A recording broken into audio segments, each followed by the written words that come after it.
What's going on, dudes and dudettes? Crow here. I look like hell. I sound like hell. It's like 4 o'clock in the morning. I just finished episode 6, so woohoo! It didn't really turn out the way I expected. I kind of planned a tribute towards game chasers and retro hunters, and yeah, it didn't really turn out that way. But it is what it is. I had a good time making it. I hope you guys have a good time watching it. Interesting side note: I actually reveal my name in the credits this time for the first time. Yeah, my name's not Crow. That's just a nickname that a good chunk of my friends call me. Not all of them, but the ones that do call me, and they call me for good reason.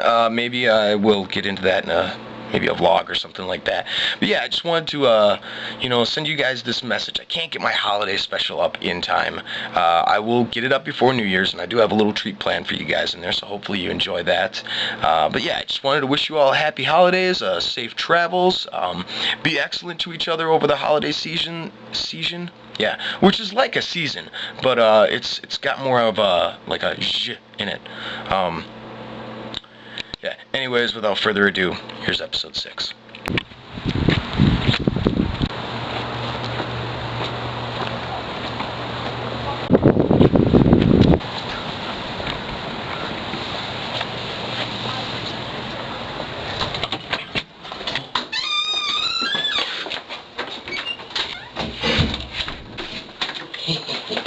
Hi. Oh. Hi. Uh-huh. You were out picking, weren't you? Uh-huh. For 6 months? Yep. Did you find anything?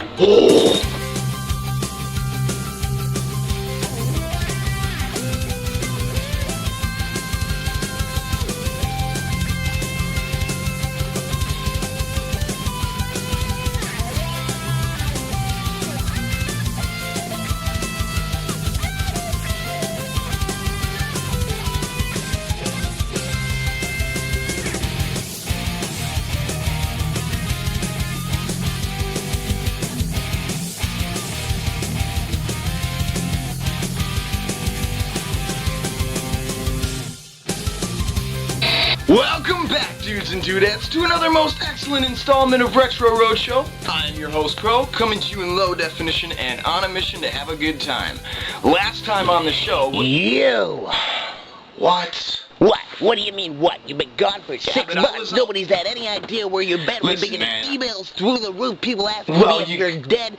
There's no food anywhere. Well- We've been locked in the basement Okay, since this whole I time. know that I've been on kind of a little bit of a hiatus lately. Oh, you can say that. Yeah, I it's know. been a while. He says Anyways, it's been a while. Couple reasons. A, I live in Minnesota, so we don't get really a whole lot of the year to go out and have a good time and enjoy nature and stuff like that. You can, but you got to do it under like a foot of clothing and stuff like that because it gets so cold. So I've really been taking the opportunity this summer to do a lot of picking actually. I kind of got on a roll and just didn't really stop for probably a good couple months solid, and I got a lot of stuff. And when I got back, I tried to put it all together, and lo and behold, I blew up another PC. Not like blew it up, but I blew up the power supply, which I'm pretty sure at least that's what I did. So yeah, it was a bit of a cluster getting everything back together, but here we are, and hopefully we don't have any other interruptions like that. Well, I hope not, because I'm Yeah, not going you to know be what? sticking around for... There's pizza downstairs. Just go. Really? Yeah. Pizza? Yeah. We'll see you later. Anyways, last time on the show, we learned the importance of keeping your games clean and in working order. We also took a look at 2 Super Nintendo games. A totally stellar space shooter by the name of Super Earth Defense Force, as well as a most atypical Godzilla fighting strategy thing. This show is a very special show because we're finally covering in a little bit more detail a topic that is highly crucial to any gamer or retro collector on a budget: picking. Now, picking in general is the business, or art as I like to call it, of rummaging through non-traditional purchasing outlets with the intention of finding, useful, rare, even valuable items for a fraction of what you would normally pay for them. Many pickers are such for business purposes. They buy high-ticket items and then they turn them around on eBay, Craigslist, or, whatever service in your country is similar to those, and they usually make quite a bit of money doing it. Other pickers, such as myself, do it mainly for collecting purposes. while we do, occasionally we've got an eye for the thing, so if you see something that you know is worth something and it's not particularly something you would keep around your house, sometimes we turn it around or whatever, but mainly that's not the primary goal of the mission. When I go picking, I look for things that pertain to my likes and interests, and if I find a little, stuff to the side here that can help support the habit, I guess that's not a bad thing. Now, you can just get in your car on a Saturday afternoon and embark on an epic journey to find old video games and remnants of your youth, which is fine, but let's face it, picking's a crapshoot most of the time. So today, we're gonna talk about a few tips and tricks to turn you from city slicker to bare frickin' grillis in the retro wilderness. Number 1, have a game plan. Now, as I said before, don't just get in your car and drive. There's a fair amount of that to be done after the groundwork has been laid for your expedition. Now, you can use any type of classified ad service at your disposal, but for the sake of example for today, I'm going to be using 2 very common ad sources near me. I'm going to be using the newspaper and Craigslist. Now, on a side note, I'm sure that many of you in the US have noticed that Craigslist has gone a little downhill lately as far as finding fairly priced video games and retro collectibles and stuff like that, which is exactly what we're trying to avoid. So back up out of the video game ads section and click that magical little link that says garage sales. Now, my area may be a little more populated than yours since I live between 2 major cities. Maybe you live in like frickin' New York or something like that and you got nothing to worry about. But don't let that deter you. If you're not near a big city, wherever there's people, there are people trying to get rid of their old junk. And inevitably in there's somebody who's trying to get rid of some old junk that you want. First, look for sales in your area of choice. Then, depending on how much volume you are presented with, narrow down your search with terms like games, old games, Nintendo, Atari. Sometimes I even search for Nintendo tapes. Ignorant terms that would kind of hint that people don't know what they have. You'll use those to pinpoint the key sales that you definitely don't want to miss. So, map it out. Let's hit the road.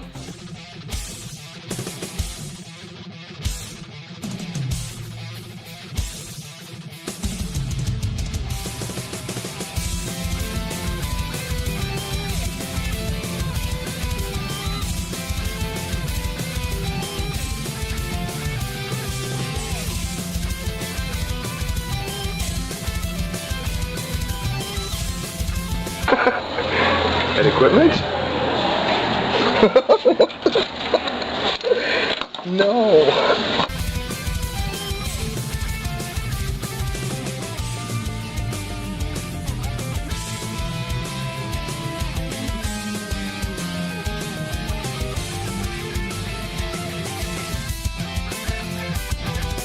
We have here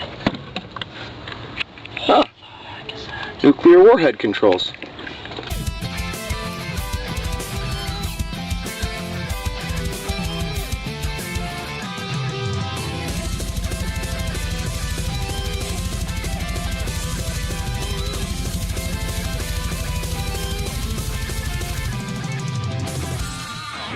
Party time. Excellent. Sometimes sales are missing, or you're following a group of signs from a sale 2 months ago that nobody bothered to take the signs down. Either way, you're on a path, which is a lot better than just wandering around aimlessly like we talked about before. In the end, if the day is a bust, which happens sometimes, I'll usually just head out to a few thrift stores towards the end of the day and just, see if maybe luck was a little late in arriving for me today. On the whole, you're generally going to find the best deals at garage sales. These are people who generally don't know or don't want to be bothered with researching what their items are worth, and the prices reflect that heavily. The next step up in prices, in my opinion, would have to be thrift stores. Over time, I've noticed an average difference of about 10 to 20% when you compare thrift store prices to garage sale prices. It's not that much, but on a day with a budget of $15, that can make a really big difference. Now, I'm sure you've heard the term strike while the iron is hot. And people don't say this for no reason, man. These are points of the day where you're going to find more opportunity at your fingertips. Not just price-wise either. It could be just content-wise, what you're actually going to find and what's been picked through or not. And usually there are about 2 spots during the day where the iron is damn near molten. For garage sales, those points will be found exactly at the opening time of the sale, sometimes maybe 5-10 minutes earlier, it depends, and the moments before the sale closes. These are hot spots for different reasons. At the opening of a sale, prices are going to be rather firm, if not rock solid, but all the big ticket items are still going to be available because the pro pickers haven't gotten to them yet. Hard prices or not, you're still at a garage sale and are most likely paying about 5 to 10% of what actual retail prices on these items are.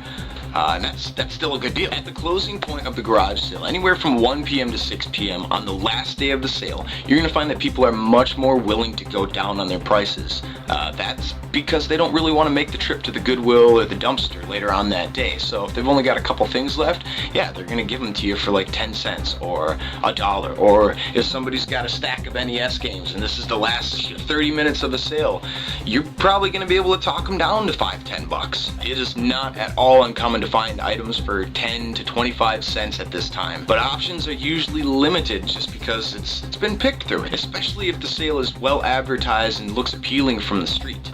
Looks appealing from the street? What does that mean? Topic detour!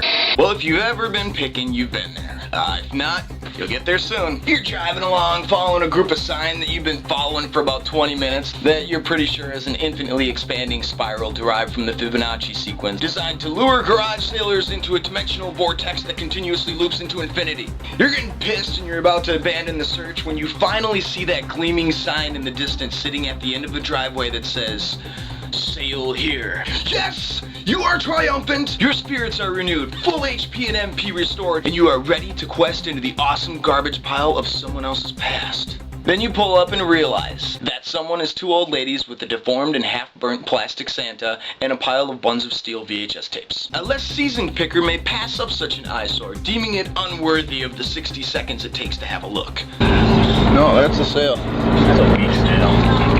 You always stop, man. That's the rule. Any experienced game hunter will tell you that this is a mistake! These are generally sales that people pass up because they don't look very appealing. What they don't realize is that those two old ladies may have a stack of Nintendo tapes, as I've so ignorantly heard them referred to in the past, lying around. The thought simply never occurred to them that these may be something that people might actually buy. The point is that you should always stop and have a chat when you see a sale. Some of my more epic finds have been from some of the most piss-poor sales you've ever seen. Back on topic!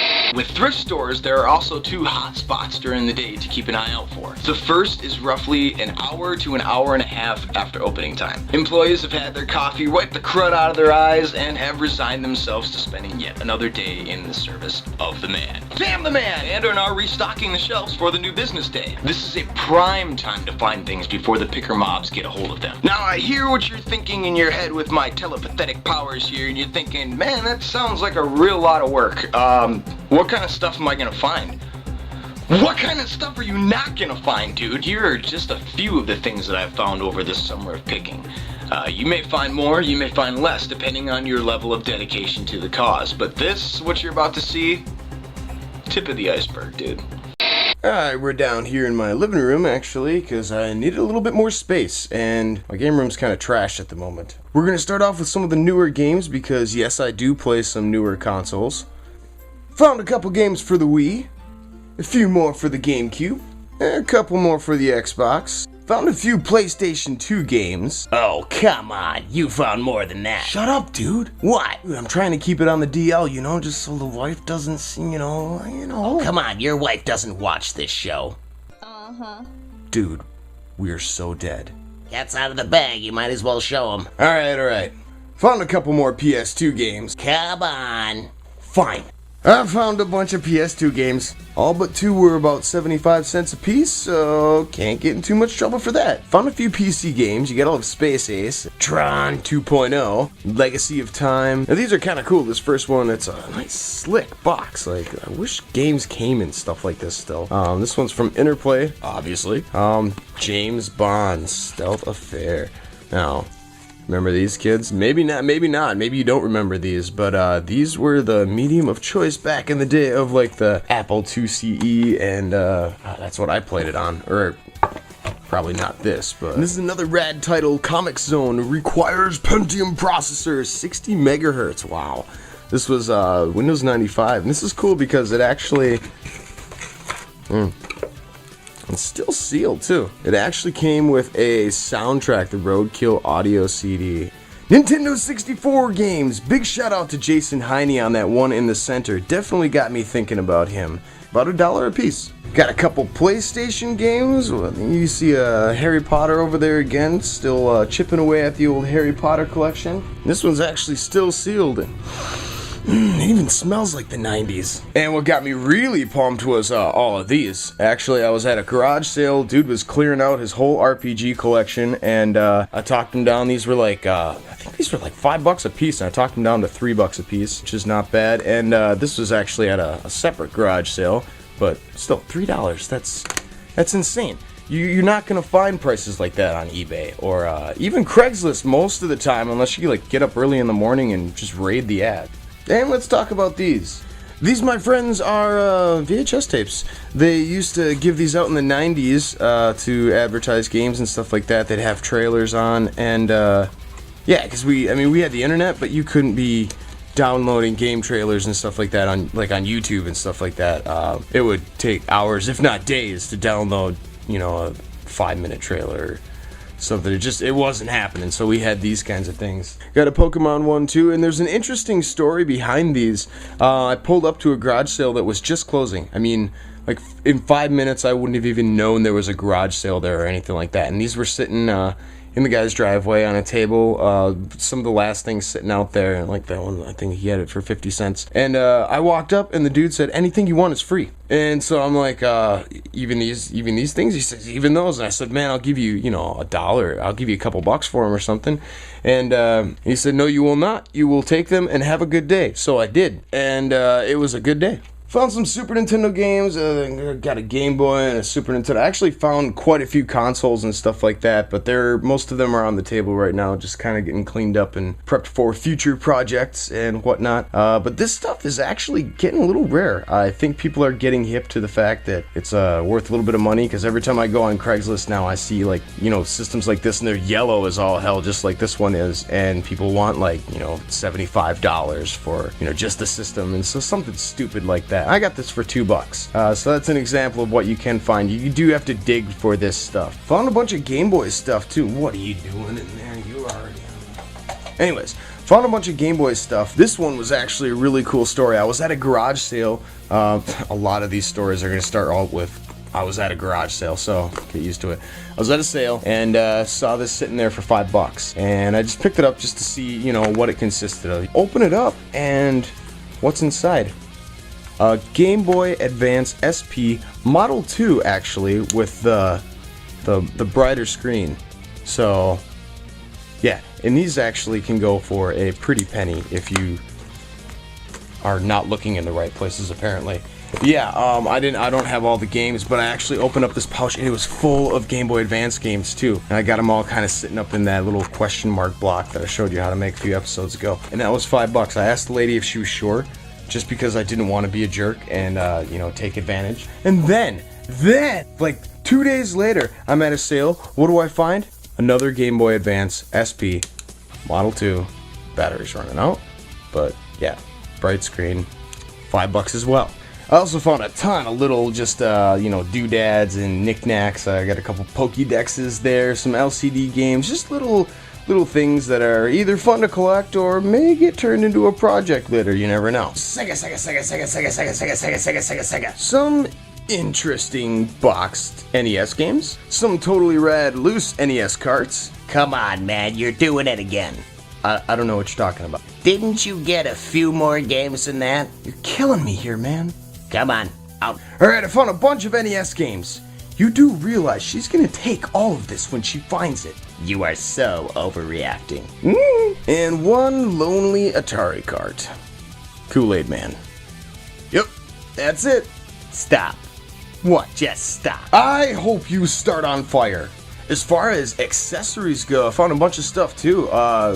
Surprisingly, some of it's still in box. Like got the Nintendo 64 game preservers. There was a pile of them, like 20, 30 of them, but I didn't have enough money to pick them all up, so I just grabbed 2. Freedom Fighter, it's cool, but the controller, it's really weird, and it's really creaky too. And my wife, like when she's playing, she'll like twist the controller, and it sounds like it's gonna snap in half, so I'm probably gonna end up getting rid of these, but it's cool, fine. Once again, a lot of this stuff is in bad condition when I pick it up. Like the Super Advantage is really rough, gonna have to take that to the table and tear it apart, clean it up. But that's kind of why it's so cheap. So if you want stuff cheap, just try to learn some basic restoration skills, like some basic soldering techniques and, you know, cleaning electronics, and try to familiarize yourself with different techniques and stuff like that, because it really can save you a lot of money as a collector.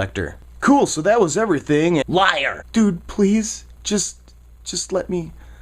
Ah, hell, whatever. I got lots of Star Wars, plenty of Star Wars, too many Star Wars.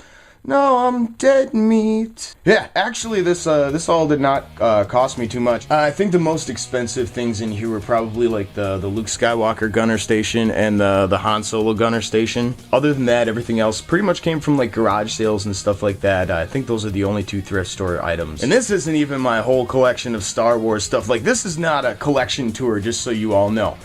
This is literally the stuff I found while I was gone. So we got a bunch more toys too. As before, 99% of this stuff was found in garage sales. You got the Star Trek Micro Machines set over there. That was like $7 at Goodwill. Some Lord of the Rings games. I'm really proud of the Thundercats one. That I did find at a thrift store. It was like $3.99, and that's just something you don't see every day. I mean, it would have been cool if it was like Lion-O or something like that. But even still, to find an old Thundercats toy, that's just taking a trip down memory lane, and it's still got the Target sticker on there too. So this one I am a little curious about, and actually shout out to my buddy Pete Dorr. Dude, if you know what this is, I mean, obviously it's Sonic and Tails, but I can't really find any information on this particular figure, and I was checking out your Sonic Collectors show, and I didn't see these figures at all. So if you know what this is, man, let me know for sure. And yes, this is the die-cast metal Voltron figure, as opposed to the plastic ones. I mean, this is tough, man. This is like, I think it's made by Matchbox. This was like $2 at a thrift store, which, they're worth a lot more. And this guy, too. I don't know if anybody out there watches Power Rangers, but,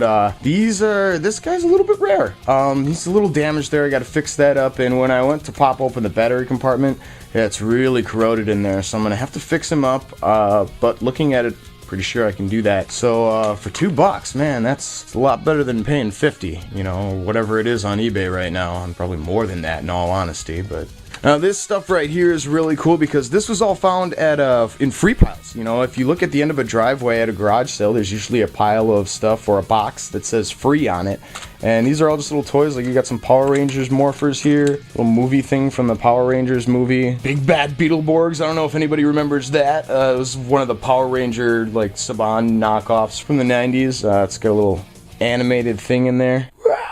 And this is the coolest of all. This was in a free pile, and it's actually got, I don't know if you can see that, it actually has Obi-Wan there, lightsaber ready, and it's really cool. It's not bad for free. And last but not least, I was at a garage sale, and this was sitting on the lawn. Now the price on it, I thought it said $400, and dude was like, everything's half off. So and he's like, even the Marvel poster, and I was like, yeah, but even at $200, man, that's quite a bit. And yeah, he actually said, no, it's $2. So definitely snag that up. Now, altogether, I would say that this pile here probably cost me, I don't know, a couple $100. You know, probably like, you know, $150, $200. I'm not going to say anything stupid like, this only cost me $50, because it didn't. Obviously, to get any sort of haul like this, you are clearly looking at investing a decent amount of dollars. But you try finding all this stuff on eBay for about $150, and it ain't gonna happen unless you're really, really lucky. So yeah, not a bad haul at all this summer, including that Marvel banner. I'd say we made out pretty good. I didn't find it at just one garage sale. I found it at hundreds of garage sales, and lots of the sales were bogus. There was nothing there, or, you know, deformed, half-burnt plastic Santas. You guys know the drill. But be diligent, and this is a glimpse of what ye may find on your quest for retro awesomeness. Now, if you're into picking, maybe you are a picker, maybe you just like watching people dig through other people's crap, check out my buddies, the Game Chasers, Jay and Billy. These dudes are they're damn hilarious is what they are. They're always getting into some sort of crazy trouble out there, and it's kind of like watching an episode of like American Pickers or Pawn Stars, but with video games, which is awesome. Likewise, check out my buddies Rob and Josh from the Retro Hunters. Game Chasers are more high production, and Retro Hunters is just like ridiculousness. That's what it is, and that I'm gonna go copyright that. So it's been a little while since we've done a little DIY project between us, and I apologize, but you guys, I already talked about the camera and yeah. This time around, I figured I'd keep it quick, easy, fun, affordable. This is something that you can do like right now. As soon as you're done watching this video, go to it, man. Have at her, Skippy. So what are we making, Crow? Da-da-da-da! Now, believe it or not, as detailed as this looks and as complicated as this may look, this is not going to be at all difficult for us to pull off. And this is something really cool. You can stick it up on your game shelf, or I don't have a spot for it, but you can stick it up on your game shelf, or do whatever you want with it. It's a really good decoration piece. You can make all different kinds, all sorts of different things. They're pretty quick to make, they're easy to make, they're cheap to make, and here's the crusher. It's made out of paper. This, my fine viewers, is what we like to call papercraft. This is a very simple papercraft. You can get way more complicated than this, but this is a good spot to start. Now, these don't cost any more than ink and paper, which, ink can get kind of expensive, but if you plan it out, obviously don't go smashing your ones that you used all your black ink on.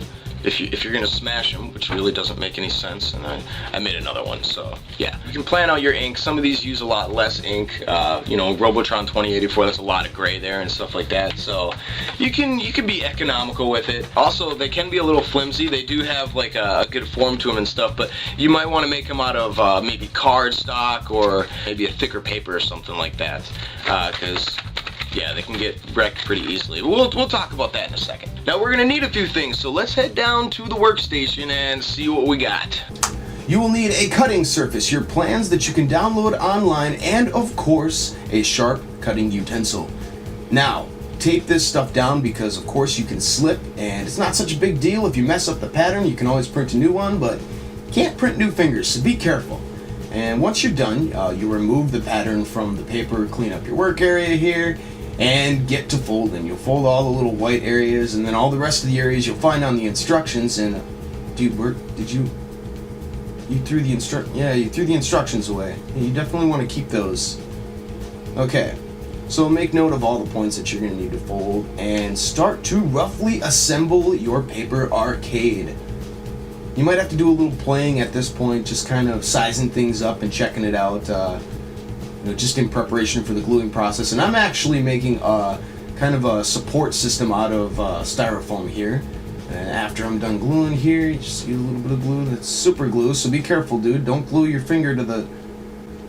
This is a bad idea right here. You're gonna glue... yeah, see? Anyways. Take your styrofoam insert, put it into your arcade cabinet, and there you have your brand new Papercraft arcade. You can make a wide variety of these, all sorts of different kinds, and they look great in any game collection. And sadly, that is about all the time we have for this show, dudes and dudettes. As always, if you enjoy what you saw, share it with your friends. Like it, subscribe, whatever it is that you do when you see something that you appreciate. Have at her. I got a lot more stuff coming up. I'm sorry that I was away for so long, but I had problems. I had to get some things together, and I had to take advantage of the weather because it's already getting pretty cold out, and I'm sure we're going to have snow within the next 2 weeks, so... yeah, I hope you guys understand, and that's my bad, but it's also kind of that's part of the game, So as always, my most excellent friends, stay tuned, stay rad, keep playing.